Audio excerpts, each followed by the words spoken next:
Plugin of the week is the Soundtoys Decapitator plugin. Now, the Decapitator plugin, this is not anything new, and if you're familiar with the Soundtoys collection of plugins, which have been around for a while, then you'll find this to be like an incredibly powerful one. A lot of people use it, and for a really good reason. There are certain plugins that just seem to kind of pass the measure of time. Like they're just like consistently used or a consistently powerful tool. And this is one that I see over and over again in mixes that people send to me. The reason is that it's a very powerful plugin. So let's kind of go right into it and talk a little bit about why it's so special and the reason why if you don't have it, you should.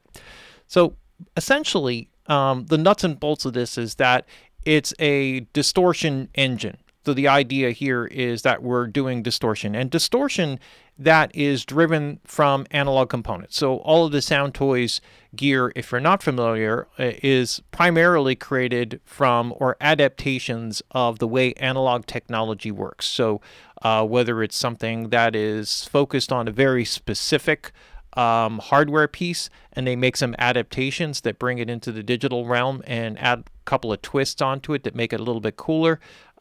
There's a lot of, there's a lot of creativity and a lot of attitude in all of the plugins that makes them really amazing. So very unique company. Really, really love the work that they do. So let's get over what this basically is. So it's a distortion plugin, and when I say distortion, it's more of like an analog harmonic distortion engine. And primarily everything starts with the style. So you have 5 basic styles, and they basically are emulations of overdriving of specific analog pieces of gear throughout history. So in the first one, the A is an Ampex 350 tape machine that goes all the way back to the 1950s. And so the components that are being overdriven in machines like this end up being transformers and tubes as well as the tape itself. So there are multiple levels of saturation. And while I'm not familiar, I've never worked with an Ampex 350, a lot of tape machines from that era did have tubes. I'm not particularly sure whether that one did. Doesn't matter, but what they really got was the harmonic distortion characteristics that come out of that kind of thing. The E goes back to the EMI. They did the Chandler version of it, the EMI TG channel. So the TG12345 from Abbey Road. So the EMI engineers that created that for Abbey Road Studios in the late 60s. It replaced the famous Red console. So there's some overdrive characteristics there and a really unique. This was like a changeover to the solid state era of analog consoles. And so there's some overdrive characteristics that are built into there. The N is from the Neve 1057 input channel. Now, this is different. This is prior to the 1073, which came out in like 1969. That EQ, very famous. This was actually famous for the germanium transistors, and that's kind of a part of the tonal character, which is a little bit different. So this is giving you a different characteristic than overdriving like a 1073 preamp or any of those things there. The next two are from a piece of gear, which is the Thermionic Culture Vulture.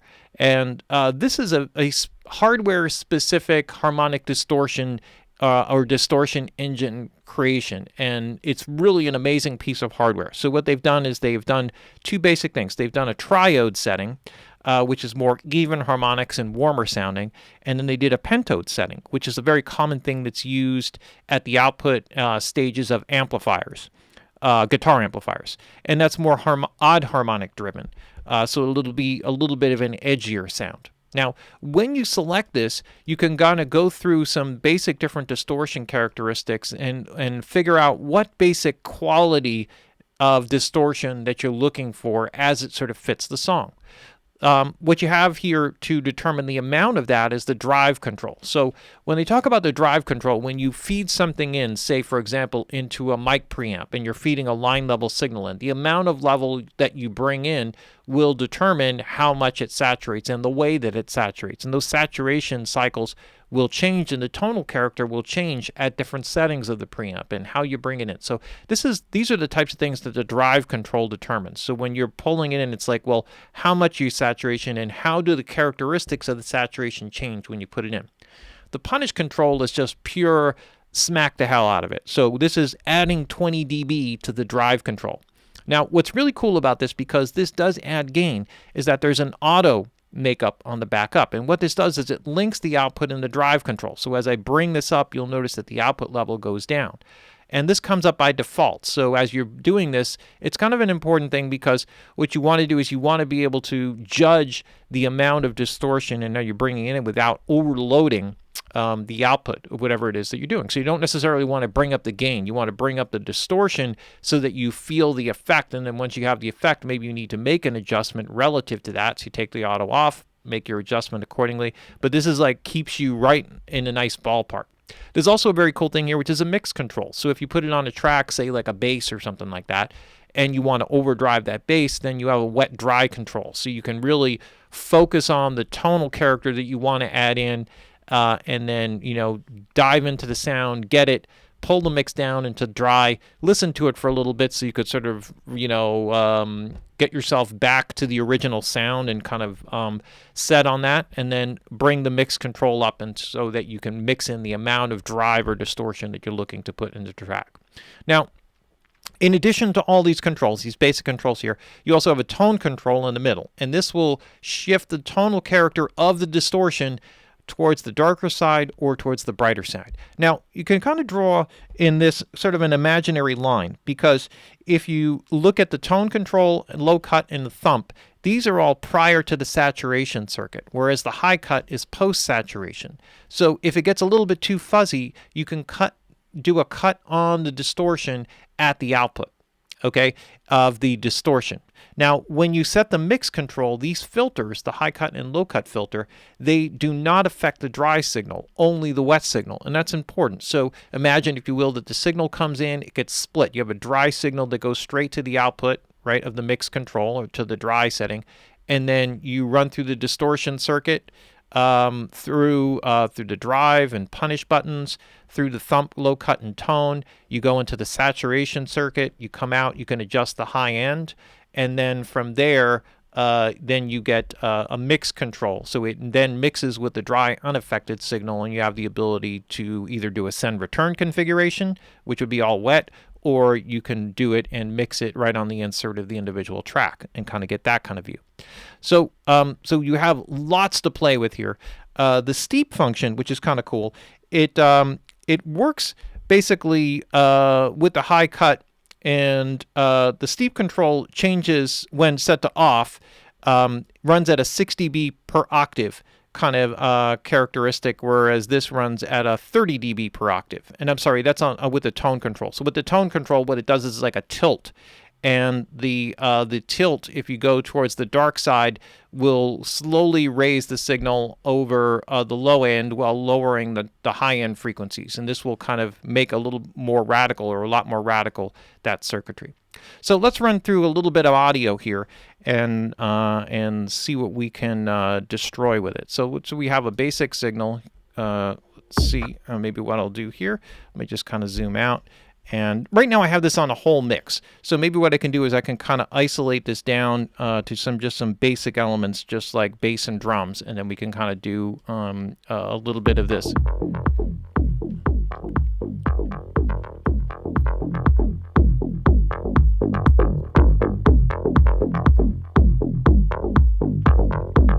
And now I can go through and just kind of go through the different styles. So this is the tape. So you hear the shift in tonal character there.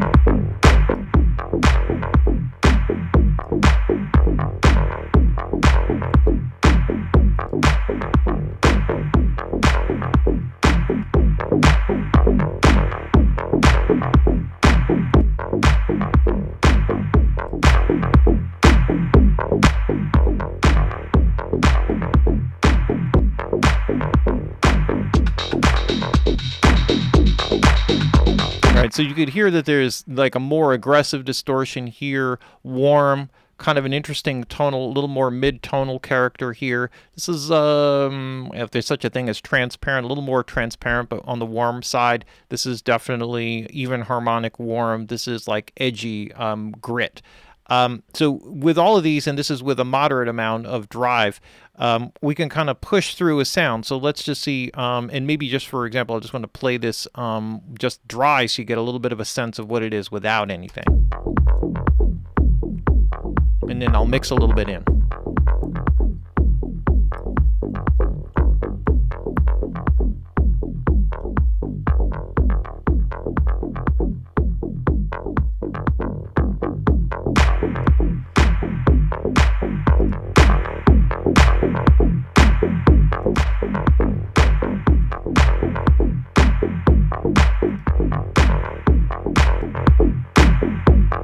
This makes it the punchiest.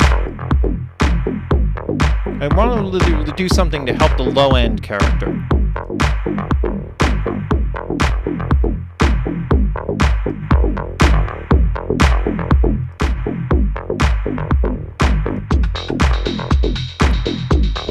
So I'm going to go with a Neve here because this kind of brings in a little bit more of the low-end character that I'm kind of looking for. And now I can sort of make some adjustments here to it. So if I put the thump in, this is kind of cool because what it does is it gives a bump on the low cut filter. So it's like a resonance that occurs just at the cutoff frequency. So I can kind of shift this.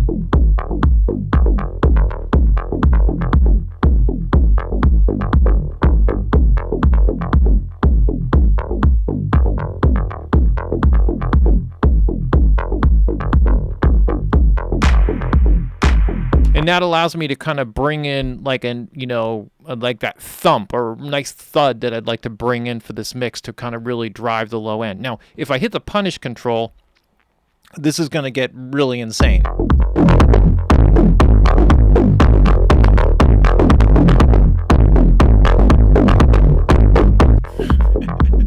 Which it's just always fun to do, for things. So there are times when you just want that just like complete saturation kind of overdrive. Now I can shift the tonal character a little bit, so let's kind of go over that.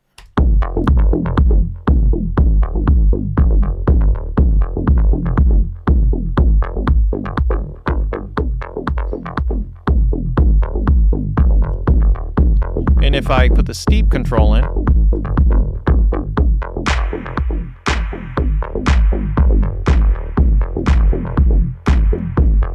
I'm sorry, I think that works with the high cut filter. I think I kind of got that mixed up, so apologies on that end. Let's just kind of see.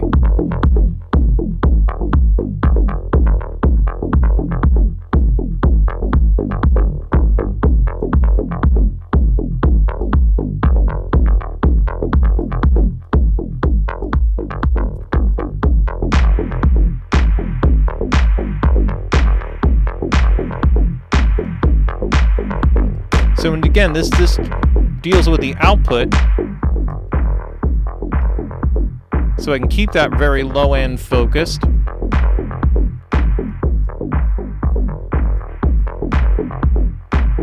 You can hear that definitively in the high cut filter.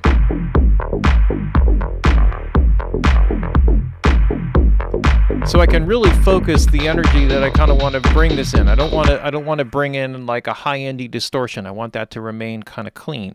So let's just say that I've got this basically set up here. Now I'm going to go to a dry setting. And now this is an important thing because what you want to do in this particular scenario is kind of listen and sort of recalibrate your brain a little bit to what the natural sound is, because it's going to sound weird at first, maybe even wimpy.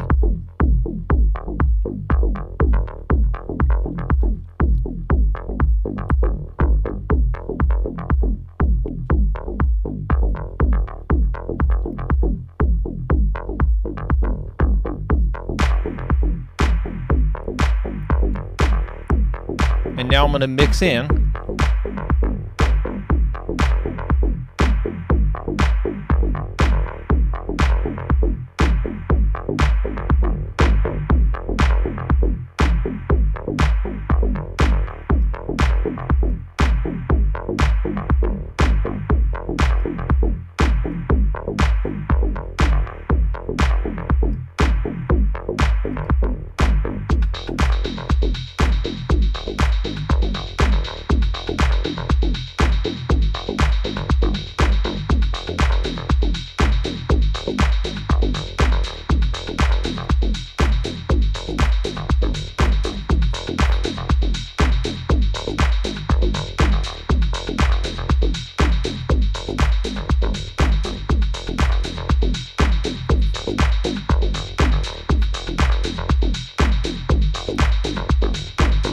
And so by working with it a little bit methodically this way, what you do is you can get, you can put some attitude in something, kind of bring some character out. Now this would actually, if I switch it over here to the EMI, now we've made our settings here with this, but let's just kind of check this out for a second.